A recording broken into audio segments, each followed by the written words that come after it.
ngayon, wala ka nang natitirang feelings kaya. Wala na po. Ang isa. Si Jen, may boyfriend ka na ngayon? Wala po. Nag-boyfriend ka after him? Wala po. Siya lang po yung naging ex. Anong nangyari kay Yes. Anong nangyari kay Guy na naka-backhug sa'yo? Hindi ka niya tinext, hindi ka niya niligawan? Ano po, inad niya po ako sa FB. Pero ako In-accept po, mo? Hindi po. Wala naman po akong ano sa kanya eh. Hindi ko po kasi talaga siya... It's just the alcohol. Opo, yun Anong lang gagawin po. mo kung profile pic niya yung nagkahag kayo? Delete mo ba yun? Delete mo. Okay, a-accept mo, post ko to. Oo. Pero nagpaparamdam pa. Nakakabwisit yung buhong. At ang masakit, hindi mo pa in-accept yun. Ayaw mo pa accept. Sige. Yun yung araw-araw magpapaalala sa'yo yung ginawa mo. Na-meet mo yun? Tapos sasagot na tawagan mo, uy, wala bang shot na tinatanggal ko? Tinulak ko. Uy, shot yun na tinatanggal ko. Hindi, kaibigan niya yung nag-video eh. Na-meet mo yun, yung guy. Apo. Kilala mo yung guy? Apo. Kinonfront mo? Hindi po. Hinayaan mo Kung na lang. kayo yung lalaki, tas kakilala niyo yung lalaki na humarot sa girlfriend niyo, anong gagawin niyo? Katulad lang din ba ni Joel na Wala lang, dead ma. Dead ma, wala na. wala kayong gagawin? Ay, hindi mo napupunta. Hindi na po. Talaga? Kasi kami mga bakla, talakan yan. Talakan yan. Magsisimula yan sa pwedeng dediretsuhin mo sa text o pwedeng ipopost mo sa Facebook.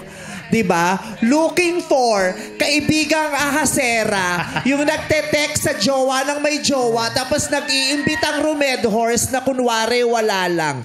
Parinigan muna yan, diba?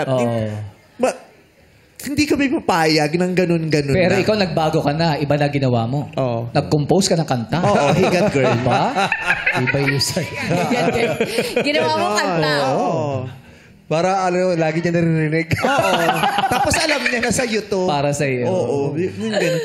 Hindi ba alam nung guy na may girlfriend? Siguro po alam niya kasi ano din, alam ko friend kayo sa FB. Oh. Hindi. Kayo, friend. Oh, yun pala. Sabi mo, hindi mo in-accept. Ikaw, ha? Charot-charot, ha?